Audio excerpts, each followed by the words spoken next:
আসসালামু আলাইকুম রহমতুল্লাহ। মৃত্যুর শয্যায় শয়তানের ধোঁকা।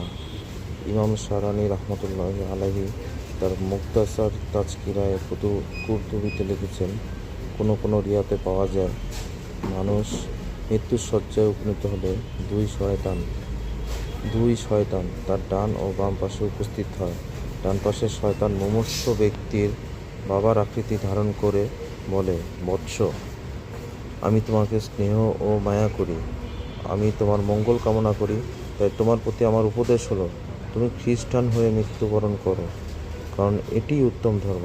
অপরদিকে বাম পাশের শয়তান তার মায়ের রূপ অবলম্বন করে বলে, বৎস, আমার গর্ভে তোমাকে ধারণ করেছি, তুমি পান করেছ আমার বুকের দুধ, আমার কোলে পিঠেই তোমার লালন পালন, আমি তোমার ভালো চাই, তাই তোমাকে আমার পরামর্শ এই যে তোমার ইহুদি ধর্মাবলম্বী হয়ে দুনিয়া থেকে বিদায় নেওয়া উচিত, কেননা এটি একমাত্র উত্তম ধর্ম।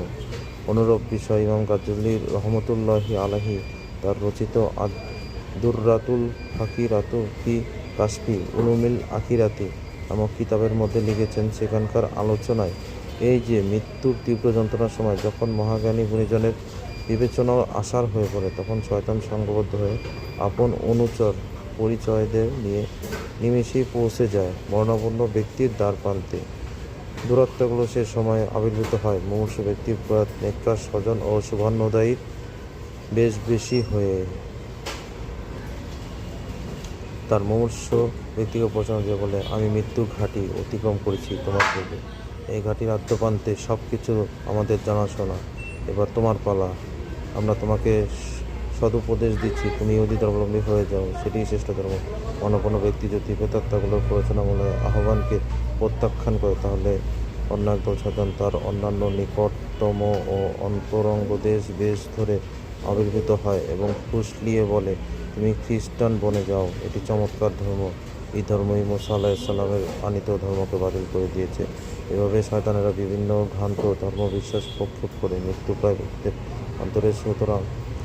সুতরাং যার কপালে সঠিক ধর্ম বিশ্বাস থেকে বিচ্যুতি লেখা আছে, তার পদঙ্খন ঘটে যায়, জীবন সায়ান্নে মিথ্যা ধর্ম অবলম্বন করে দুনিয়া হতে বিদায় হয় ইমান হারা অবস্থায়। এজন্য ইমানের মজবুতির জন্য আল্লাহ তাআলা শিক্ষা দিয়েছেন, হে আমাদের পালনকর্তা, সরল পথ প্রদর্শনের পর তুমি আমাদের অন্তরকে সত্য লঙ্ঘন পবিত্র করো এবং তোমার নিকট থেকে আমাদের অনুগ্রহ দান করো। সূরা আলে ইমরান আয়াত ৮।